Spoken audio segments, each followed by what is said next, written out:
Welcome to Lesson 4 of How to Understand Quranic Grammar series. This is Part 2 for our lesson about the number of the Arabic noun. In Part 1, we've seen that the Arabic noun can be singular, dual, or plural. Singular is also the base form of the noun. Dual noun is made by adding alif noon or ya noon to the end of the word. The masculine plural nouns are made by adding waw noon or ya noon to the end of the noun, and the feminine plural nouns are made by adding alif ta to the end of the word. And there is a third type of irregular forms of plural nouns which we call broken plurals. Make sure to check out the previous lesson to maximize the benefit of this lesson. And in today's lesson, we'll understand why knowing the number of the noun is important to understand the Quran, and what are the concepts that are related and affected by knowing the number of the noun.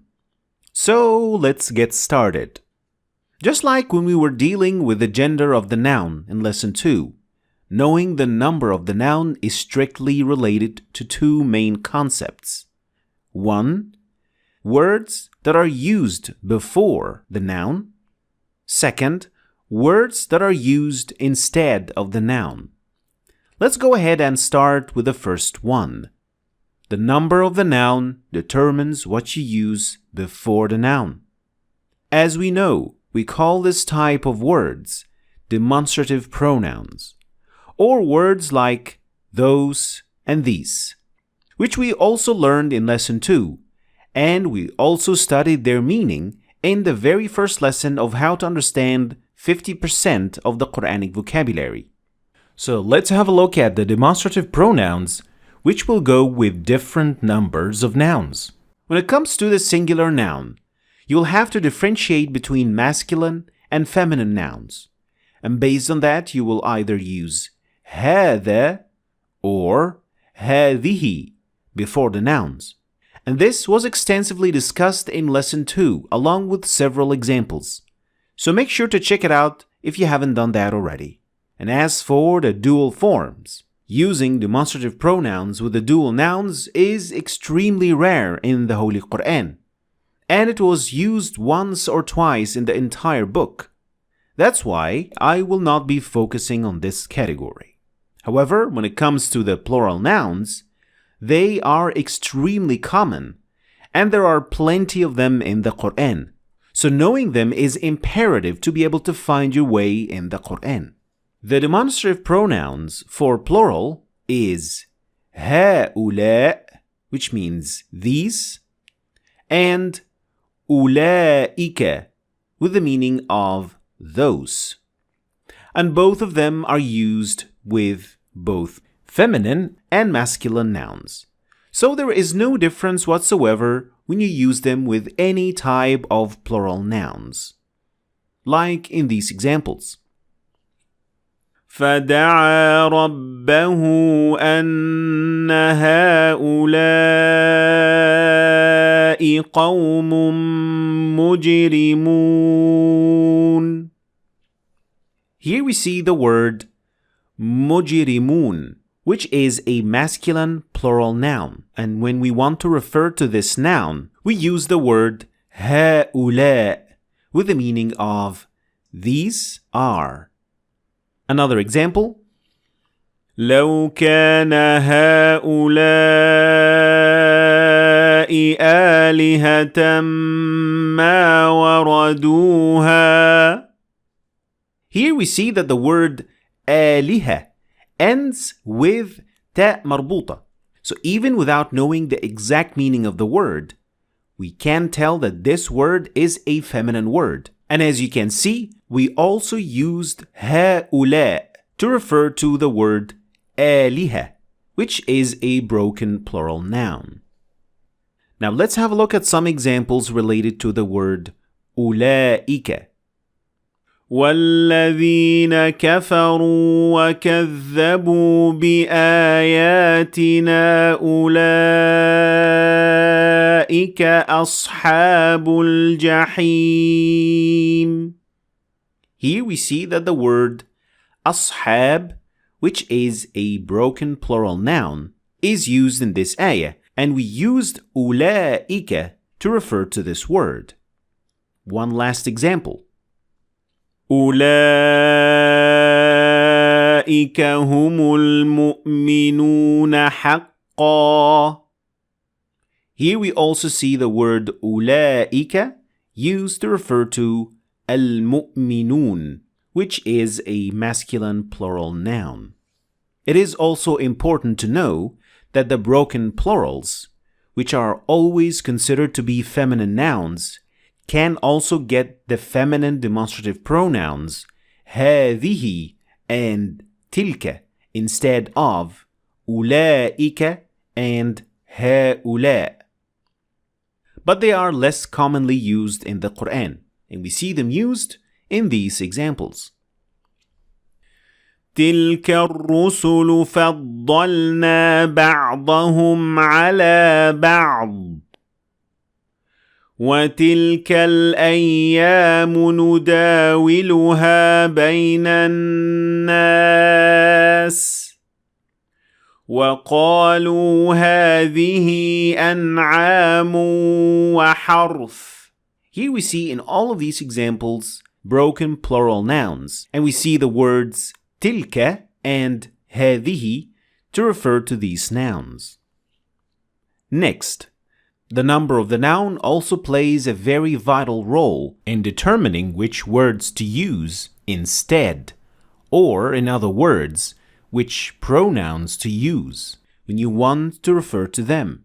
Singular pronouns were extensively discussed in Lesson 2, and the pronouns of dual forms were used only one single time in the Quran, so learning its rules will not be of much help to you, but I will go deeper into it in my MSA Arabic series. Plural pronouns, however, have been mentioned thousands and thousands of times in the Quran, and understanding the Quran heavily depends on understanding how they are used and incorporated into other words. Let's start with the first pronoun, which is نحن, which means we, and we see it used in this example. قالوا أضغاث أحلام وما نحن بتأويل الأحلام بعالمين. The word نحن can also refer to singular nouns and is only used to show and emphasize greatness. And this is quite common in the Quran when Allah speaks of Himself, like in this example.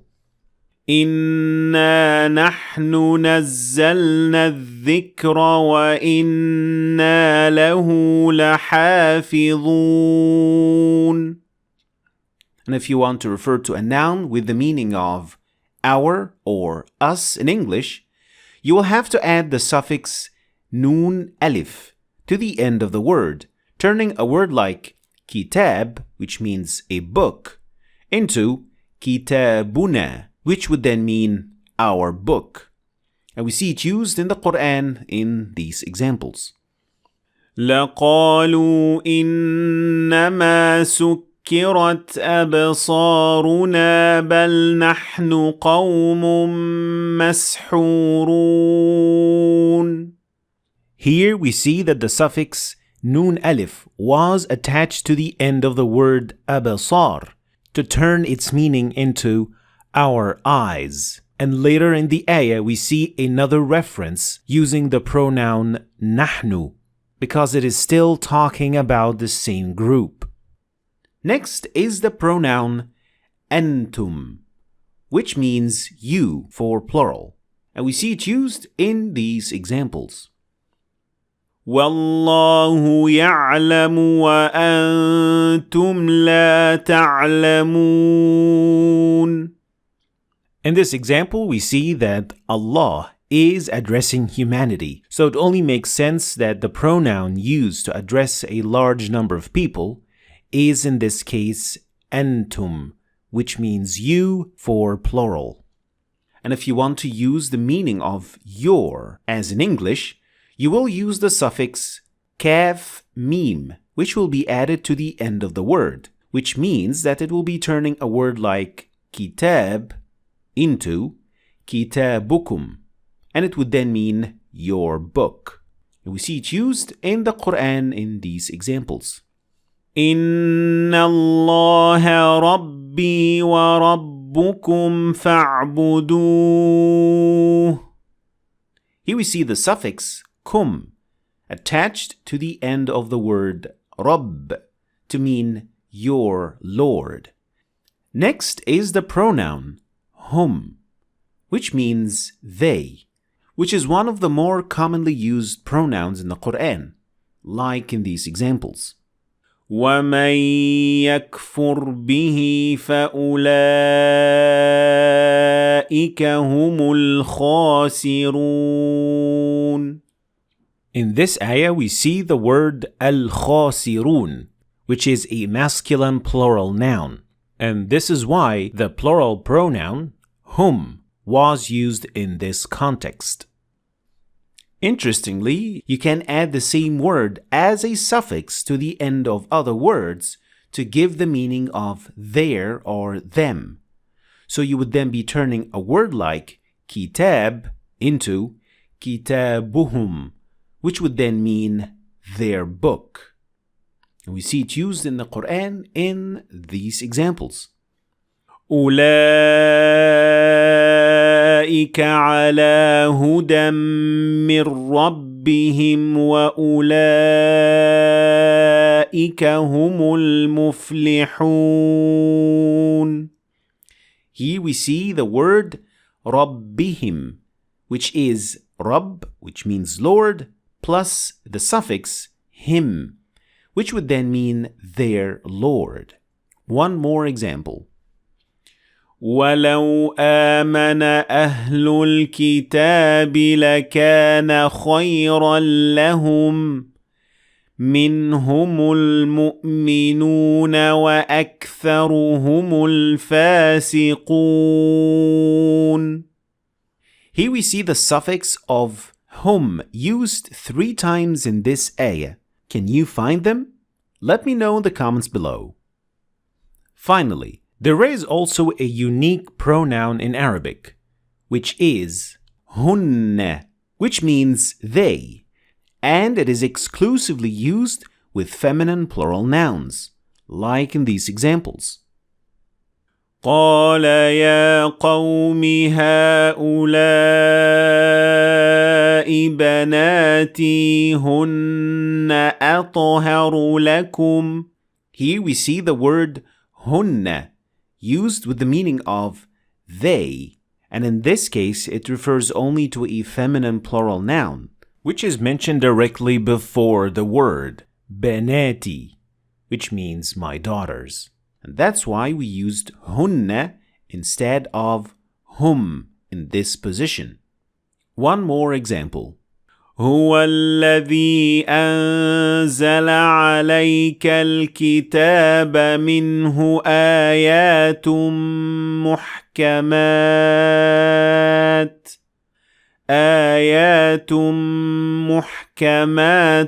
هن أم الكتاب. Here we also see a regular feminine plural noun, which is ayat. And when we want to refer to this word, a feminine plural noun, the only possible pronoun is hunna. And if you want to use this pronoun with the meaning of their or them, you would also use the very same word as a suffix added to the end of a word, like in these examples.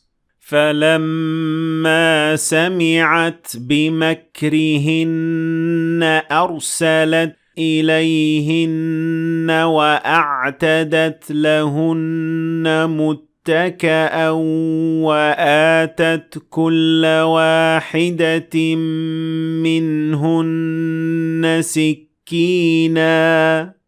Here we see several instances of the use of the suffix hunna to the end of words. You'll also see the translation always refers to them as their and them. But when you read this in Arabic, you will definitely understand that all of these references involve women only, which is something that you cannot implicitly say in the same way in English. So, in a nutshell, knowing the number of the noun will help you determine which demonstrative pronoun you should use before the plural nouns. You can use هؤلاء and أولئك before every plural noun, regardless of its gender. But sometimes with broken plurals, you can use هذه or تلك. And we also learned how to recognize the pronouns referring to plural nouns, which are نحن, أنتم, هم, and هن. And each of these pronouns has a suffix that could be added to the end of words to add more references relating to these nouns.